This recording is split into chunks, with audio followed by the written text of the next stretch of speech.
Hey guys, just wanted to give you a little preview of our classroom here in the A-Wing. As you walk in and you choose a table to sit at, you will have things on the front board to keep you organized. There'll be announcements on the pieces of notebook paper. You'll have your schedule on Monday through Friday. Our classroom norms are there, our grading scale, and then we'll have a different board every couple months. We'll start off with a smile board of just things, you guessed it, that make us smile. Over here, we have basic art supplies. We have games that we'll use to play in class. These two boards will have all the amazing work that you're gonna do this semester. And as that comes in, each unit, I'll print that and put it up. Over here, mailboxes. So if you need to turn things in, and then if you need colored paper for anything, that's there too.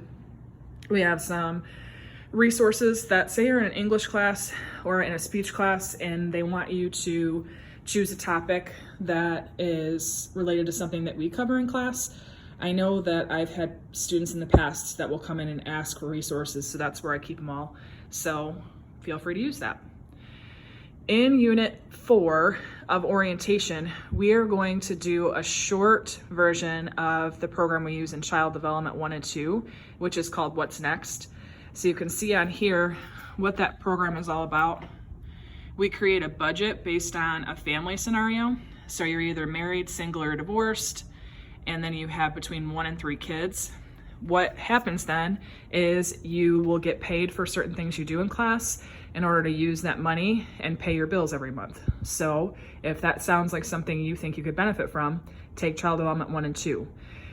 Even if it doesn't sound like something you could benefit from, we're going to talk about it in orientation, and we'll talk about it also in adulting, just in different ways. Back here, it's kind of hidden. There's the fridge for more awesome work. One thing I wanted to point out, in this corner of the room and in that corner of the room, I've got 2 kind of quiet spaces set up. So if you're having a day where you're like, man, I can't handle all these people, I respect that. You can tell me, you can sit here for class, you can get what you need to done, but just away from everybody. So just keep that in mind. If you're ever absent, this is where absent work would be. So if there is, hard copies that are not in your interactive notebook that I pass out in class, they will be in the folder that matches the day or days you were gone with your name on it. If you take Child Development 1 and 2, you have a required assignment to pass the course. One of the alternatives is to take a Real Care baby home. So once we ordered new ones because our existing models don't work. Once we get the new ones, we'll have those up and running, and then you'll be able to get a glimpse into what it would be like to be a parent of about a 3 to 6 month old infant.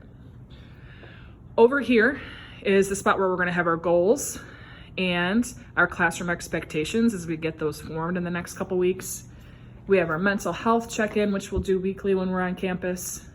And then over here, we have more crates where we'll turn things in, or we'll keep our journals that we use in some of the courses that I teach in the classroom, so I know where they're at all times, and I do random grade checks, so those will stay in the classroom, and you'll have a basket that corresponds to the class period you're in. Last couple things, if you are taking Child Development 1 and 2 or teaching as a profession, this is where our resources are that we use at least a couple times a week. Children's books, Common Core standards, textbooks that cover the different topics we'll talk about, and so forth. Extra textbooks for those education-centered courses are down here, and I saved all the most recent ones when I went through and cleaned the classroom out this summer. So I made sure just to keep the ones that I know are really reliable and are current. This cabinet too, don't judge it too much, it's a little messy, but has extra supplies, documentaries or movies that we watch in class from time to time, hard copies of activities for kids, art supplies, and so forth, diaper bags for the Real Care babies. And that pretty much wraps it up. So now all the classroom is missing is you, and I can't wait for everybody to come back on campus, and hope you like it. See you all soon.